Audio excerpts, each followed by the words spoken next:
Thank you for joining us for another episode of Ask the RFP Doctor, brought to you by the Center for Procurement Excellence. We're a nonprofit membership organization dedicated to helping you streamline your RFP process through better education, smarter strategies, and more transparency. As a member, you'll get access to exclusive training, discounts to our virtual and in-person events, and the chance to connect with other procurement professionals throughout the year. And if you're planning a professional event or conference, don't forget our CPE Speakers Bureau is available to speak at regional and national gatherings. Now let's get into today's session of Ask the RFP Doctor, where one of our expert RFP doctors will show you how to take on real-world challenges in procurement and supply chain management and break them down into practical strategies you can use right away. Welcome to Ask the RFP Doctor, CPE's monthly web series where we discuss the latest best practices in procurement and supply chain management.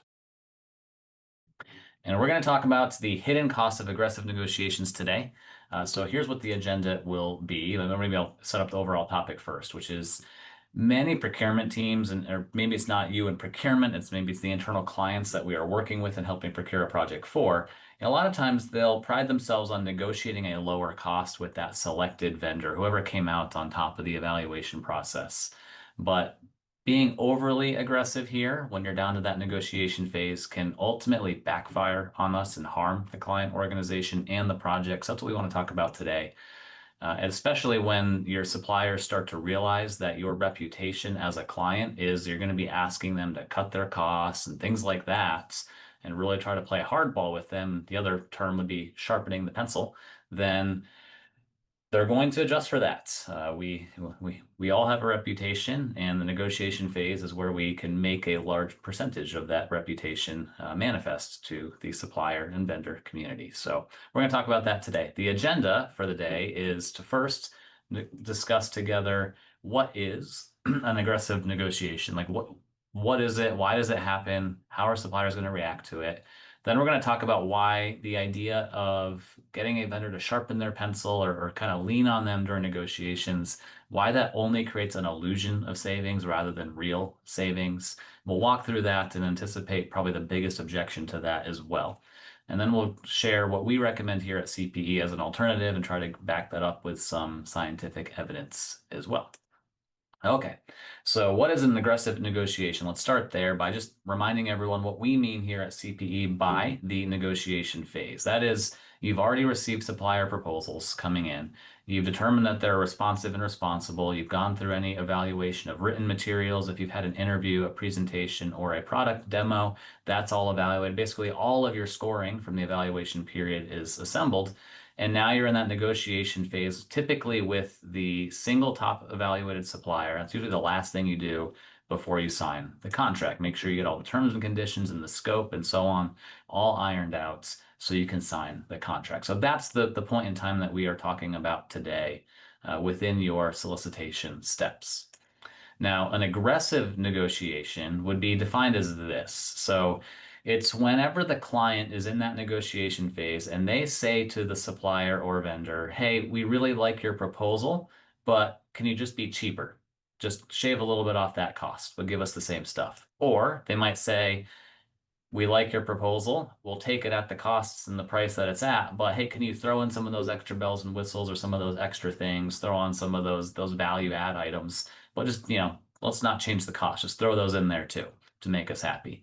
Or it's any combination of asking for more or better or faster or cheaper in an unfair manner. Because really what you're noticing here with these three questions that are kind of ways the client can approach things is that they're all lacking a fair adjustment to the supplier, right? Hey, I want you to give me all the same stuff, but just do it cheaper. Imagine if we tried to approach our day-to-day life like that, like me checking out at the local Kroger or Costco, being like, I really like that $4.99 rotisserie chicken, Costco. Thanks for keeping it at that price forever. But I really just wanted that $3.99. Can you do that for me? Or actually, you know what? Can you throw in some sides and condiments for free?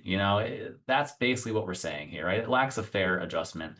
And in short, we're all looking for a free lunch is what we're doing when we are asking for these types of things. And we all know the saying and the cliches about asking for a free lunch. So aggressive price negotiations, they can seem like a win because we do sometimes see vendors cave on things and they'll just try to make the client happy for whatever reason, try to get that contract signed. We'll talk about that, kind of peek behind the curtain on that. But this can often backfire. And the real impact that we're going to try to demonstrate here today is that this will ultimately result in higher costs, damaged relationships, and negative project outcomes, lower quality, cutting corners, things like that. I'm not seeing the chat here. Let me pull it up because I see Jake smiling. So there we go. All right.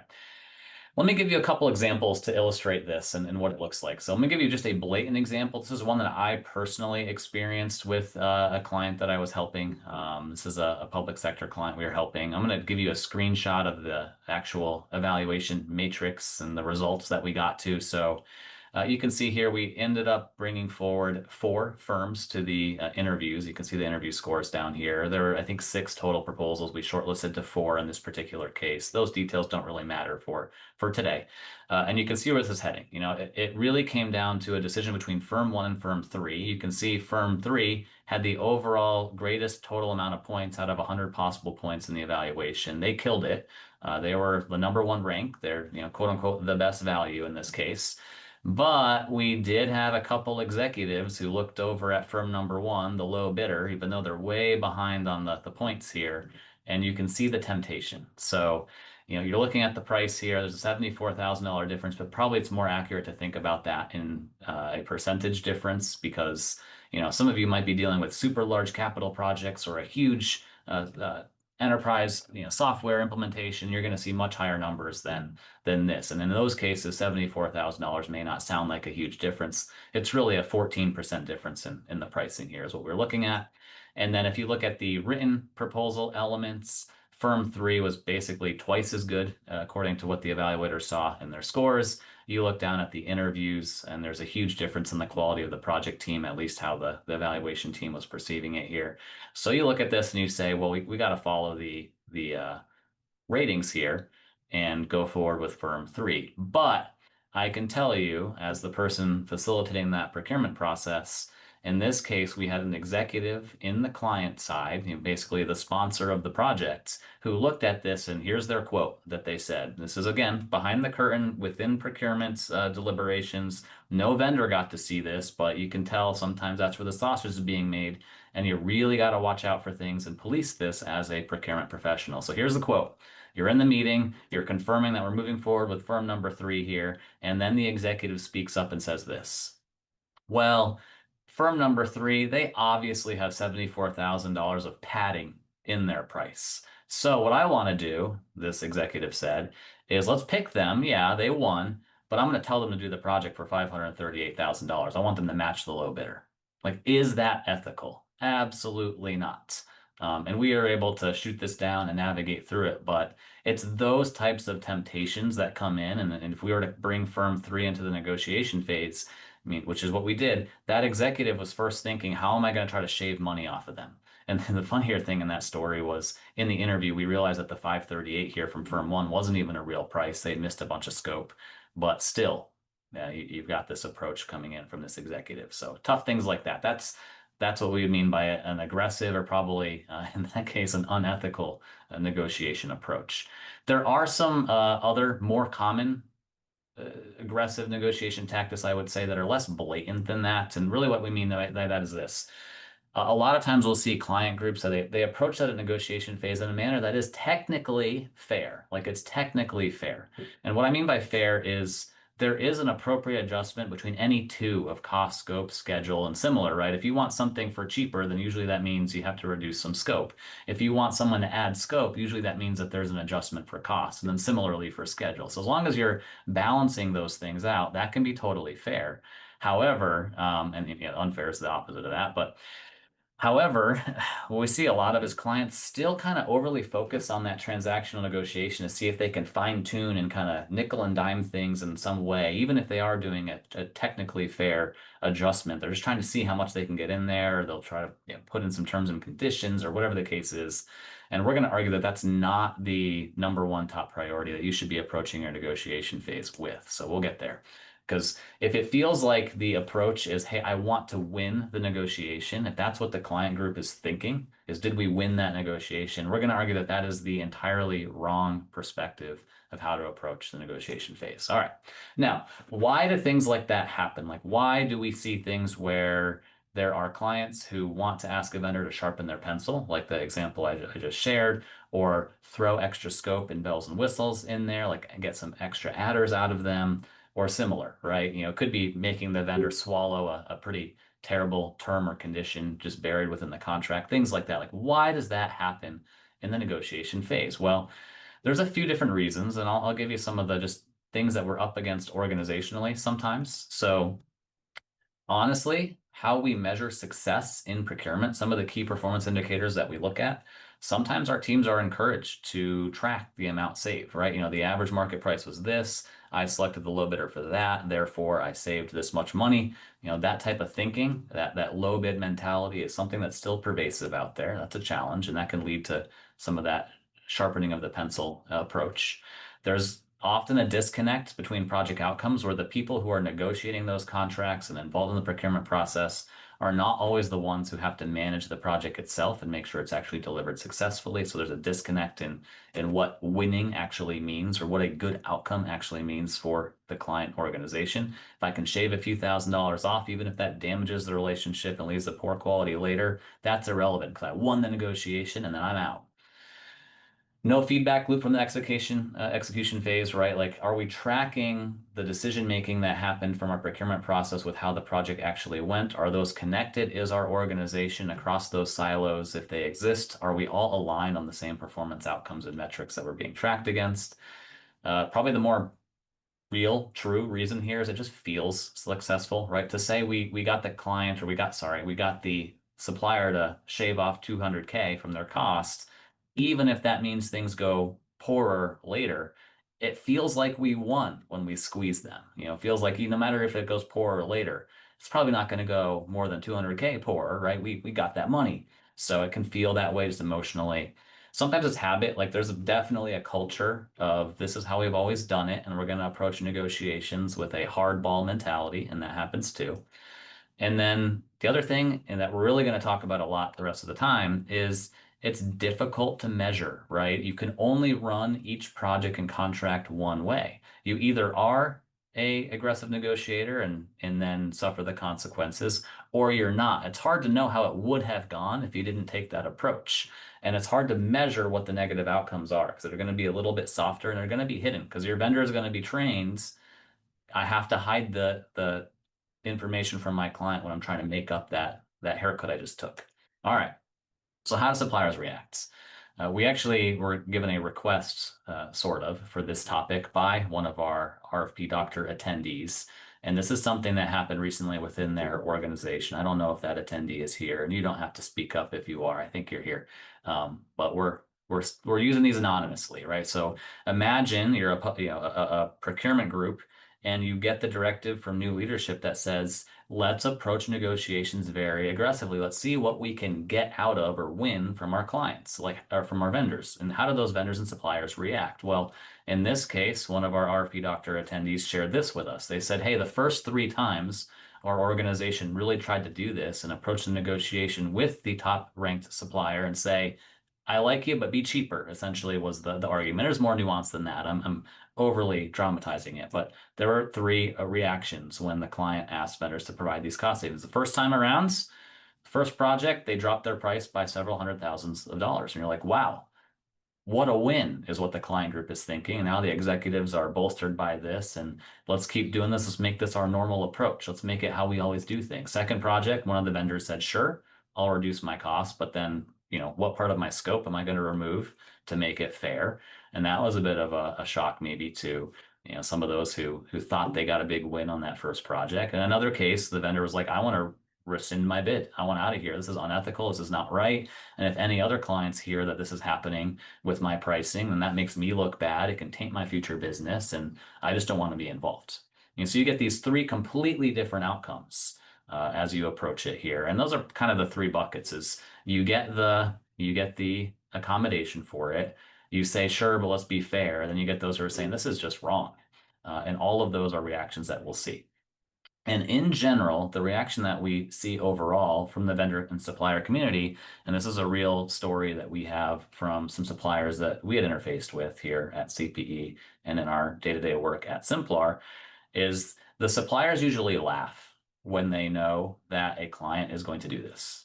The suppliers will say, yeah, we just pad our price up front because we know that that client wants to win in the negotiation. So yeah, I'll pad 5 to 10% and I'll let that client win 3 back. And now everyone's happy, is what they say.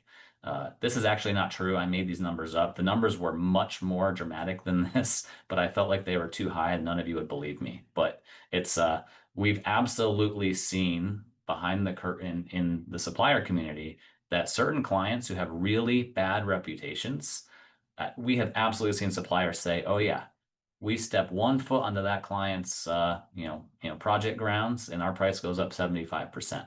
So it's this type of activity or behavior as a client that's driving pricing more than anything else. And we're going to get to that here in a moment. So if you're easy to predict that that's like your normal policy as a client, then it's very easy to handle that. And we've seen numerous examples of this over the years. Now, solutions that the suppliers will tend to go with, right, is if we are a client who says we like your proposal but be cheaper, then yeah, then they'll either cut quality on the back end or they're going to pad their estimate ahead of time. That's an easy thing for them to do. They know the details of their business better than you do as a client. You're not going to win that. You're not. It's going to be easier for them to hide things. The other game tactic that we see, and we're kind of likening this aggressive negotiation approach to a game. It's some gamesmanship, right? Like, hey, keep your price, but give me more. I want some freebies, is what the clients sometimes say. Then fine, I'm just going to inflate my initial proposal. I'll accommodate those free things later. I can handle that too as a vendor. Two can play at that game, right? Or, any other way that the client's like, I want more out of you. I want you to be better. I want you to be faster. I want you to be cheaper, and try to haggle them on their proposal. Then, I mean, no matter which way you slice it, you're going to create this cycle of mistrust and defensive pricing strategies and things being hidden and greater contingencies in there and all that good stuff. That's just how it works. No one's going to take a haircut lying down. It's just not how business is going to be done. There are times where vendors will take a loss on an account, but that's for their own business reasons, not because you are some master negotiator in general.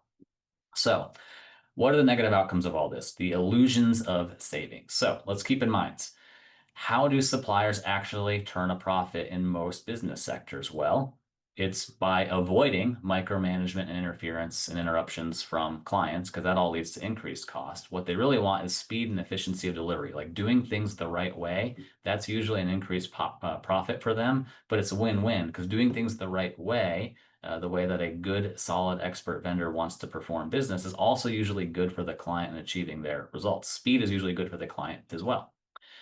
The client's reputation is really, truly the top pricing consideration from the vendor community, right? So the most other pricing elements are pretty similar. If you just take a simple example in construction, let's say, in bidding a project, most contractors can add up the amount of concrete and rebar that are shown in the plans and specs, right? They can figure out the means and methods and the right equipment to come and pour that concrete or whatever the case may be. They're all generally dipping into the same subcontractor and labor pools by and large. So all of those prices essentially add up the same. They have similar overhead rates and all of that. Their profit and contingency of how they want to deal with you as a client is the part where they have to really make a decision. And your reputation is going to greatly influence that decision. And that's especially true in public sector work, where it can, in general, be more work for the vendors to respond to RFPs. There's a lot of competition out there and so on, that it's just not worth their effort to go and propose to a poor client or a client that has a poor reputation. So the illusion of savings is that a lot of times us on the client side, if we negotiate dollars off of the bid day price, that's just a temporary satisfaction. It's a false win.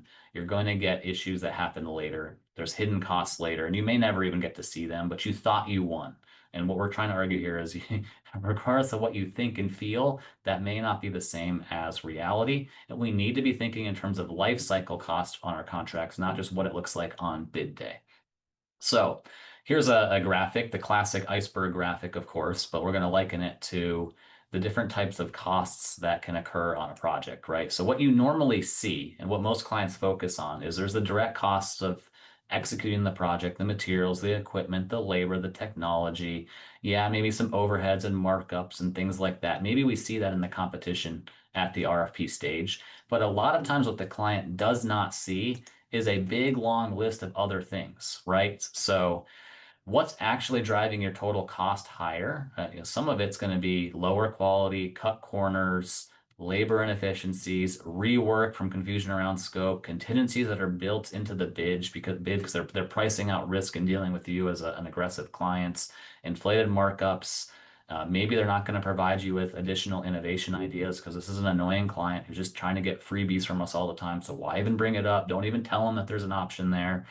And then all the client's internal costs, that's a big deal. Like one thing that usually doesn't get quantified is how much time, resources, and frankly, gray hair go into managing individual contracts. And if you're ever getting into a contract with corner cutting, lower quality, other issues going on, the vendor swapping out the good people that they propose with and giving you, lesser qualified people later because there's no point in sending the good people to a bad client, then that stuff causes all kinds of pain internally, and we usually ignore that. It's just like that's just thrown on the project team on the client side, and just they're expected to bear it, and it's not factored into the actual dollars and cents of things, which we would argue is flatly wrong in how you approach looking at projects and cost to the organization and doing right by the taxpayers' dollars.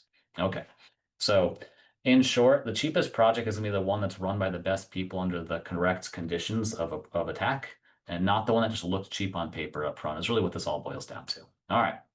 So a lot of times it looks like this. Hey, we think we got a price concession during the negotiations, and we don't consider all these other things that happen downstream. Well, now that vendor or supplier needs to protect their margin in any way, shape, or form for the entire rest of the contract and look to make that up. You're going to start hearing things early in the project, like the vendor saying, hey, that's not really in my contract, drawing tight boundaries around their scope and not wanting to give away anything else, not accommodating anything. Maybe being slower because they're swapping out people or not putting on the same amount of resources because it's already a bit of a loser for them. You're going to get a worse team, worse resourcing, less collaboration because you've destroyed trust before the project has even begun. Maybe it's going to be costlier oversight for you as a client, higher change order markups, got to make things back. And remember, how much competition do you have on those future change orders? It's just you squaring off with them in their own domain, and they're usually the expert in their domain. And then you think about the longer term cyclical costs on future work, right? Greater contingency on future bids, a greater propensity for change orders later, or they may just not propose to you at all, and you are now eroding your future levels of competition and so on. So all of these are negative consequences. Now, an objection that we often hear is, why would I even worry as a client about those future proposals? What if I have a one-off project? Like I'm never going to procure that ERP system again for ideally 10 or 15 years. Or I'm never going to, purchase this huge progressive design build infrastructure project again. So in that case, doesn't it make sense as a client to try to go win that negotiation? Because I don't have to worry about blowback on a future project, right? That's the objection we hear. We're going to negotiate on it because we're never going to see that vendor anytime soon again. They can never use this information against us. And we're going to claim that this is a false assumption because just because there's no future work doesn't mean there's no consequences. What you're basically arguing is that you can get a free lunch. We've extracted value from my vendor and it's not going to have an effect on the current project at hand. That is completely false. What actually happens is that supplier still needs to protect their margins, and they're going to do it by either reducing quality, removing senior staff, cutting corners, or something else. And so you have inadvertently, as a client, created risk and challenges on your project. It's just that it's going to be more hidden from you and you're not going to see it as much, or you are going to see it and it's going to be some legitimate gray hair. So the other thing I want to mention too is that trust in your relationship with your suppliers has a value all of its own. A low trust environment has all kinds of consequences as shown here, whereas a high trust environment leads to a much more efficient, effective project. And so when you start out the relationship by saying, congratulations, you're the best vendor we saw, and now I'm going to completely try to make you sharpen your pencil and nickel and dime you, what a great way to start a relationship together is essentially what's happening here. So the other thing you have to realize is that a higher trust environment means that your effort as a client goes down, at least when it comes to managing and administering the contract, which unfortunately is sometimes divorced from the perspective and point of view that we're seeing during the procurement process. We're just trying to win up front. Now, the other thing that we're going to say is the negotiation phase is not really about winning. That's our overall take here at CPE. So at least it's not primarily about that. So here's what we mean. Negotiations are not about trying to get the vendor to give more for less or sharpen their pencil or take on greater risk contractually within the terms and conditions or cave on anything in general. That's not the primary purpose. Like stuff happens, I know. There's little things like that. We're not saying to turn off your brain in negotiation and blindly trust. That's not what we're saying. But what we might say is this. If you go back and check out a prior recording from last November where we talked about rethinking contract negotiations, the argument we made there was there's kind of two streams of activities going on in the negotiation phase. There's the legal terms and conditions, contract agreement stuff, and there's clarifying and planning ahead of how our relationship is going to work together and how that vendor or supplier is going to execute the work. And we see a lot of folks focus on this, right? Can we win the terms and conditions and be a master negotiator? Where we should really be focusing on clarifying how this relationship is optimally going to work together. And if we've got a really good vendor, allowing them to lay out the right way to do the project with the greatest level of efficiency. That's what we should be focusing on. In other words, we should be focusing how to plan ahead for a successful relationship, not trying to win a short-term multi-week negotiation process. Now, when it comes to planning ahead, we went through in that prior recording a whole process that we train organizations and their procurement staff on how to do. And so there's some, you can still structure it and have a good solid approach to this. This isn't just willy-nilly and trusting the vendors. We're not saying any of that. And then upcoming, we've got more examples of how to plan ahead during the negotiation phase and approach it correctly. We did another topic in January on this to give you some examples. Next month, we're going to show you how to handle surprises that could pop up during the negotiation phase. And we'll also look at how to handle, instances of vendor proposals that you don't like or seem like a red flag. How do you handle that fairly during a negotiation process as well? So we've got a bit of a mini series going on here spread throughout the months of the RFP Doctor, trying to help on the negotiation topics. We do think it's one of the most important phases of the solicitation process. All right, now an alternative that we'd recommend is to take a talent first approach to your solicitations rights. And think about it this way, from a supplier's perspective, the suppliers look at clients and they rank them in terms of good clients, mediocre clients, and clients to avoid. And so they'll say that, hey, there are clients that we just actively avoid. And even worse is, in fact, we hope that those bad clients will do business with our competitors because we know how much it hurts, right? That's what's going on here. And so you do not want to be the type of clients where the suppliers are like, I really hope my competitor does business with that client. What a painful experience that's going to be. And the more we approach negotiations aggressively or unethically, like we've shown, that's the type of client you wish on your competitor if you're in the supplier world. So we want to shift our perspectives within the client groups from thinking about negotiations like how can I get more for less or extract more out of my vendor to saying how do I become the type of client where the suppliers are fighting to work with me, assigning their best people to work with me, and they want to spend some time to lay out the right way to approach the project because they know that I'm going to let them do things the right way, and that's how I'm going to get value from them, not because I won in some negotiation. So there's a bunch of other procurement fundamentals that go into this, right? There's getting competition, getting good value, getting good quality, building good relationships. We talk about supplier relationships, fostering innovation, and making sure we have good contract administration to track that we're getting performance. We got what we paid for out of our procurement processes. Having an aggressive negotiation approach essentially goes against every single one of these, right? If you're a negative client and people don't want to deal with you, then the suppliers aren't going to compete. And you've now hurt yourself on competition, which is going to hurt the value, hurt the ability to get innovation, build poorer relationships, and on and on and on and on. So don't overcomplicate it. Think about what we all say we want to do in the procurement sector and why the procurement function is there beyond, keep my project teams out of jail, right? Beyond that, what do we say procurement is all about? And when you approach the negotiation phase, are your actions upholding all of these procurement fundamentals, or are you actively working against them, would be what we would ask. So what top clients do differently, right? You're usually awarding without squeezing. You're honoring price and scope with your vendors. You're separating your value discussions from the price gaming going on. You're asking smart questions of your vendors. You're not just demanding things of them. And you're recognizing that being a fair client doesn't mean that you're weak. It doesn't mean that you're rolling over. It doesn't mean that you're being overly trusting. That is not true. You can still trust and verify. Becoming that client of choice will ultimately lower your costs. It will improve your outcomes. And we're going to share some evidence from a couple studies. And these are actually prior recordings from RFP Doctor you can check out. But we had a prior one last year where we looked at more than 100 projects that our team had tracked. And selection of higher qualified teams meant that the end of the project saw better quality outcomes, better schedule performance, better cost performance, and higher customer satisfaction. Like if we're not trying to achieve those four things, good quality, good schedule, fair cost, happy client, then what are we doing here? And what we saw in that study was selecting better teams and not just going for the lower bid absolutely pays off downstream. So you can check that recording out for more details there. We also had this one from a couple years back. It was one of our recent graduate student projects that we looked at almost 1,600 proposals. And we looked at those proposals and we correlated the quality of the proposal that was evaluated with pricing that was submitted.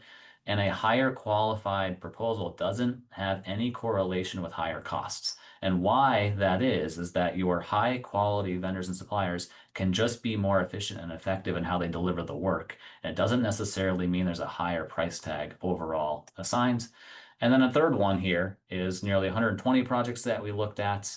We tried to look at if you go away from low bid, you might pay a little more upfront, but is it worth it, right? Like if you pay that extra premium upfront to not pick the low bid all the time, but you do work with higher qualified firms. Well, what we found is that change order rates go down, schedules going to see a better performance outcome, and higher quality as well. So we've tried to measure this in different ways. We've shared the studies with you. We think that the ultimate conclusion here is working with a good quality vendor or supplier in a way that fosters high trust and collaboration is always going to be the cheapest outcome.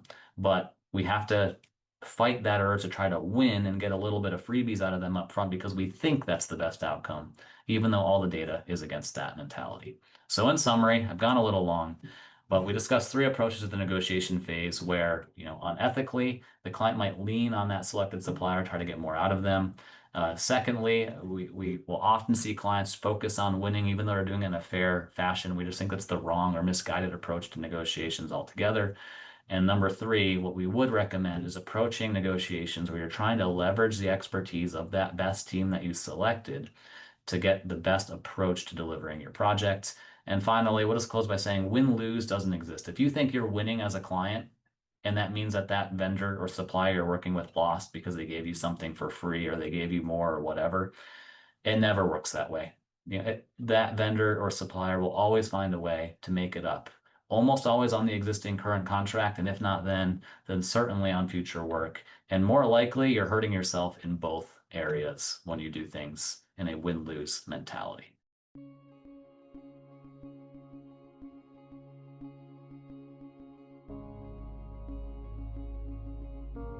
This has been Ask the RFP Doctor, brought to you by the Center for Procurement Excellence.